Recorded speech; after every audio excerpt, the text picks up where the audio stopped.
Friends, आज हम बात करेंगे रिलायंस पावर के बारे में। और जैसा कि आप सभी लोग देख ही पा रहे हो कि इसमें आज के दिन हमें एक अपर सर्किट लगता हुआ दिखलाई दिया है। तो आज इस वीडियो के माध्यम से हम लोग जानेंगे कि ये अपर सर्किट लगने का पीछे आखिर वजह क्या है और ये अपर सर्किट ऐसे कब तक ही जारी रहेगा। इसमें अगर हम लोग अभी इन्वेस्ट करके रखें तो हमारा अभी इन्वेस्ट करना सही होगा या नहीं, क्योंकि जैसा कि हम लोग देख ही पा रहे हैं कि ये स्टॉक करीब अपने 52 वीक हाई के करीब ट्रेड कर रही है। तो अभी हमारा इन्वेस्ट करना इसमें सही होगा कि नहीं और क्या क्या अपडेट्स है जिस वजह से इस स्टॉक में हमें एक तेजी बनते हुए दिखलाई दी थी, तो उन अपडेट्स को जानेंगे हम लोग इस वीडियो में। तो वीडियो को स्किप ना कर पूरा देखो ताकि आप चीजों को सही से समझ पाओ और अपनी एक खुद की इन्वेस्टमेंट डिसीजन ले पाओ। लेकिन दोस्तों, मेरी आपसे एक ही रिक्वेस्ट रहेगी कि चैनल को सब्सक्राइब और वीडियो को जरूर से लाइक कर देना ताकि आपको इस तरह की अपडेट्स रेगुलर बेसिस पर मिलती रहे। तो चलिए फ्रेंड्स, वीडियो को स्टार्ट करते हैं। तो सबसे पहले अगर इसके आज के कारोबार पर नजर डालें तो स्टॉक जो है ओपन हुआ 17 रुपए 5 पैसे में, हाई बनाया इसने 17 रुपए 65 पैसे का और लो बनाया इसने 16 रुपए 85 पैसे का। और आप देख ही पा रहे दोस्तों, अभी फिलहाल 17 रुपए 65 पैसे में एक ट्रेड कर रहा है और इसमें हमें एक अपर सर्किट भी लगता हुआ दिखलाई दिया है। और वहीं अगर पिछले 5 दिनों की परफॉर्मेंस को देखेंगे दोस्तों, तो पिछले 5 दिनों से स्टॉक में हमें कुछ खास मूवमेंट दिखलाई नहीं दे रही थी। ये स्टॉक करीब 14 से 15 रुपए के बीच में ट्रेड कर रही थी, लेकिन वहीं कल से दैट मीन्स 3 तारीख से इसमें अपर सर्किट लगाना शुरू किया और आज के दिन भी हमें एक अपर सर्किट लगता हुआ दिखलाई दिया है। तो ये अपर सर्किट आखिर लगा क्यों, अभी हमारा इन्वेस्ट करना सही होगा कि नहीं, इन चीजों को हम लोग जानेंगे इस वीडियो में। लेकिन सबसे पहले दोस्तों एनएससी के वेबसाइट पर चलते हैं और यहाँ पर आप क्लियरली देख पा रहे हो कि अब तक जो टोटल क्वांटिटी जो ट्रेड हुई है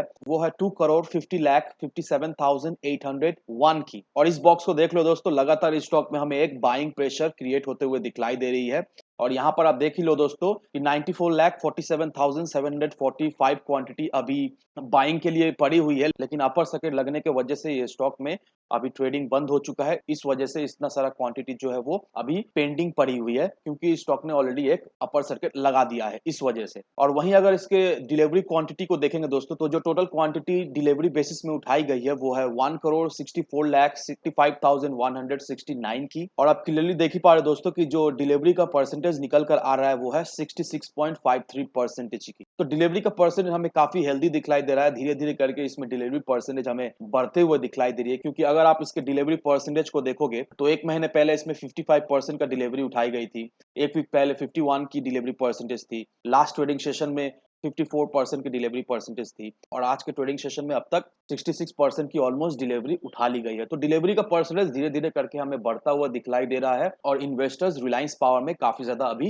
रुचि ले रहे हैं। तो ये रिलायंस पावर में इतना अच्छा तेजी बनने का एक ही कारण है दोस्तों, क्योंकि अगर आप बीएससी के वेबसाइट पर जाओगे तो यहाँ पर रिलायंस पावर की तरफ से एक अनाउंसमेंट आई हुई है। यहाँ पर देख लो दोस्तों कि कंपनी की बोर्ड ऑफ डायरेक्टर्स मीटिंग है 10 तारीख को, दैट मीन्स थर्सडे के दिन, और कंपनी थर्सडे का दिन अपना क्वार्टर 3 का रिजल्ट पेश करेगी। तो ये अनाउंसमेंट आने के बाद से दोस्तों रिलायंस पावर में हमें एक तेजी बनते हुए दिखलाई दे रही है, क्योंकि हम लोग सभी जानते हैं दोस्तों कि पावर सेक्टर का बिजनेस अभी ठीक ठाक चल रहा है और ऑलमोस्ट सारे पावर सेक्टर के स्टॉक में हमें एक अच्छी खासी ग्रोथ दिखलाई दे रही है और सारे पावर सेक्टर के स्टॉक एक अच्छा खासा परफॉर्म भी कर रही है। तो इस वजह से दोस्तों रिलायंस पावर में हमें एक तेजी बनते हुए दिखलाई दे रही है, क्योंकि लोगों का ऐसा मानना है कि रिलायंस पावर का जो क्वार्टर 3 का जो रिजल्ट आएगा वो कहीं ना कहीं हमें पॉजिटिव दिखलाई दे सकती है। और अगर दोस्तों रिलायंस पावर का क्वार्टर 3 का रिजल्ट हमें पॉजिटिव दिखलाई देती है तो नो डाउट दोस्तों ये स्टॉक में हमें एक जबरदस्त मूवमेंट दिखलाई देगी और ये स्टॉक अपना एक नया 52 वीक हाई भी बनाएगा बहुत जल्दी और ये स्टॉक 25 रुपए के पार भी जा सकती है। लेकिन उसके लिए क्वार्टर 3 का रिजल्ट पॉजिटिव आना बहुत ही जरूरी है। अगर रिलायंस पावर का क्वार्टर 3 का रिजल्ट थोड़ा मोड़ा हमें डगमगाता हुआ भी दिखलाई देता है तो भी ये स्टॉक में एक अच्छा अपॉर्चुनिटी है। तो भी अगर स्टॉक में हम लोग इन्वेस्ट करके रखें तो हमें इससे अच्छा खासा इन फ्यूचर बेनिफिट मिल सकती है, क्योंकि दोस्तों इस न्यूज को देखो, अनिल अंबानी को एक बहुत अच्छी खासी रकम मिलने वाली है। जब ये डिस्प्यूट जब सॉल्व हो जाएगी तो अनिल अंबानी को एक अच्छा खासा रकम, जिससे अनिल अंबानी क्या कर सकते हैं, अपना जो डेट है वो कमा सकते हैं और इस वजह से भी एक तेजी हमें बनता हुआ दिखलाई जरूर से देगी। तो अब देखिए इस आर्टिकल को देखो दोस्तों, इस आर्टिकल में क्या मेंशन किया हुआ है। इस आर्टिकल में यही मेंशन किया हुआ है कि डीएमआरसी अनिल अंबानी डिस्प्यूट जो है उसमें 1,678 करोड़ डीएमआरसी ने डिपॉजिट कर दिया है एस्क्रो अकाउंट में। अब यहाँ पर देखिए हरदीप सिंह पुरी का क्या कहना है। अब यहाँ पर देखो दोस्तों, जो दिल्ली मेट्रो और अनिल अंबानी का जो डिस्प्यूट था, Delhi airport metro express private limited, तो डीएमआरसी ने 1,678.4 करोड़ जो है वो डिपॉजिट कर दिया है एस्क्रो अकाउंट में अब तक। और ये जो मनी है वो एक पार्ट है आर्बिट्रेशन ऑर्डर का, जो डीएमआरसी पे करेगी 4,600 crore Delhi metro express private limited को। अब यहाँ पर आर्बिट्रेशन का जो ऑर्डर है वो अभी पेंडिंग है दिल्ली हाईकोर्ट में और housing and urban affair minister Hardeep Singh Puri ने पार्लियामेंट में ये सब इंफॉर्मेशन दी है। सगोता रॉय ने एक क्वेश्चन रेस किया था जब लोकसभा में क्वेश्चन आवर जब चल रहा था, उस समय ये क्वेश्चन रेस किया था। तो जो क्वेश्चन था वो रिलेटेड था डीएमआरसी और अनिल अंबानी के कंपनी डीएएमईपीएल के रिलेटेड। जो अनिल अंबानी की कंपनी जो डीएएमईपीएल थी वो इन्वॉल्व थी एयरपोर्ट मेट्रो लाइन बनाने में 2008 में, लेकिन 2012 में उनको कॉन्ट्रैक्ट से निकाल दी गई थी। ये कह के निकाला गया था कि जो कॉन्ट्रैक्ट जो कैंसिल की जा रही है वो सेफ्टी इशू के लिए कैंसिल की जा रही है। सेफ्टी इशू क्या था? सेफ्टी इशू यही था कि ट्रैक्स में बहुत सारा क्रैक्स पाया गया था, तो इस वजह से उनका जो कॉन्ट्रैक्ट है वो टर्मिनेट कर दी गई थी। जो अनिल अंबानी का कंपनी का जो कॉन्ट्रैक्ट है वो टर्मिनेट कर दी गई थी। अब ये जो क्वेश्चन रेस की गई थी तो हरदीप सिंह पुरी ने रिप्लाई दिया कि जो कॉन्ट्रैक्ट था डीएएमईपीएल का वो साइन हुआ था अगस्त 2008 में। तो ये कॉन्ट्रैक्ट में जब ये आया कि ट्रैक में क्रैक पाया जा रहा है, तो इस वजह से अनिल अंबानी की कंपनी को 90 दिन का नोटिस दिया गया था कि 90 दिन का अंदर जो भी प्रॉब्लम है उसे सॉल्व कर दी जाए। तो अनिल अंबानी की कंपनी ने 90 दिन का अंदर जो भी प्रॉब्लम था वो सब ठीक भी कर दिया था, और रेलवे सिक्योरिटी कमीशन है वो सर्टिफाई भी किए थे कि जो लाइन है वो परफेक्ट है, उसमें अब कोई भी प्रॉब्लम नहीं है। लेकिन इसके बावजूद भी डीएमआरसी ने कॉन्ट्रैक्ट जो है वो कैंसिल कर दी थी। इसके बावजूद भी डीएमआरसी अब अनिल अंबानी कंपनी से काम नहीं करना चाह रही। तो इस वजह से अनिल अंबानी कंपनी ने एक केस फाइल किया और अब तक दिल्ली मेट्रो की तरफ से 1678.4 करोड़ का जो है वो एस्क्रो अकाउंट में पैसा डिपॉजिट हो चुका है। डीएमआरसी का जो फुल डिस्प्यूट है यहाँ पर मेंशन किया हुआ है। यहाँ पर क्या मेंशन किया हुआ है कि डीएमईपीएल जो है वो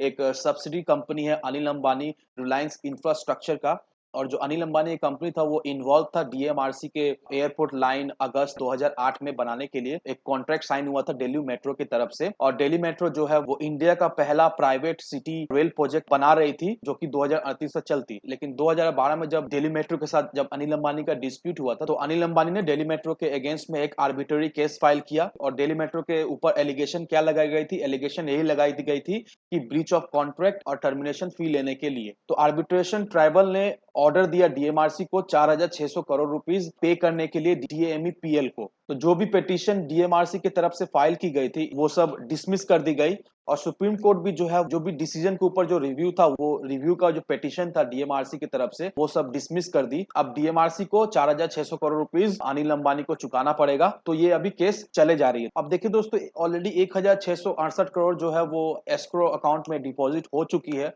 और धीरे धीरे करके जब भी ये डिस्प्यूट है पूरी तरीके से रिजॉल्व हो जाएगा तो अनिल अंबानी के पास एक अच्छा खासा अमाउंट, एक अच्छा खासा कैपिटल आ जाएगी, जिससे वो अपने कंपनी जैसे रिलायंस इंफ्रा हुआ, रिलायंस पावर हुआ, उनके जो कर्ज है उसे चुका पाएंगे। तो देखा जाए तो ये जो केस चल रहा है अनिल अंबानी के पूरी तरीके से फेवर में है, और जरूर से अनिल अंबानी ये केस को जीतेंगे। तो जब भी ऐसा होता है दोस्तों, एक बहुत बड़ा कैपिटल अनिल अंबानी के पास आएगा, और ऑब्वियस रीजन है दोस्तों जो भी कैश आएगा अनिल अंबानी ने कंपनी में ही लगाएंगे, क्योंकि उन्हें अच्छी तरीके से पता है कि रिलायंस इंफ्रा और रिलायंस पावर ही जो है वो उन्हें बचा सकते हैं, क्योंकि अनिल अंबानी का कंडीशन अभी अच्छा है नहीं, और यही दो कंपनी है जो कि इन फ्यूचर अनिल अंबानी को स्टेबल कर सकते। तो देखिए दोस्तों, 3 तारीख को ये दोनों ही खबर आई थी, और ये दोनों खबर आने के बाद से स्टॉक में हमें एक अपर सर्किट लगता हुआ दिखलाई दिया है। और एक बात का ध्यान रखना दोस्तों कि रिलायंस पावर में इन्वेस्ट करने से पहले आप सोच लो कि आप लॉन्ग टर्म इन्वेस्टर हो या फिर शॉर्ट टर्म इन्वेस्टर हो। अगर लॉन्ग टर्म इन्वेस्टर हो दोस्तों तो नो डाउट दोस्तों आपको एक अच्छा खासा बेनिफिट स्टॉक से जरूर मिलेगा, क्योंकि हम लोग सभी जानते हैं कि पावर सेक्टर के अगर स्टॉक में हम लोग अपना पैसा लगा कर रखें तो नो डाउट वो हमें एक अच्छा रिटर्न जरूर से बनाकर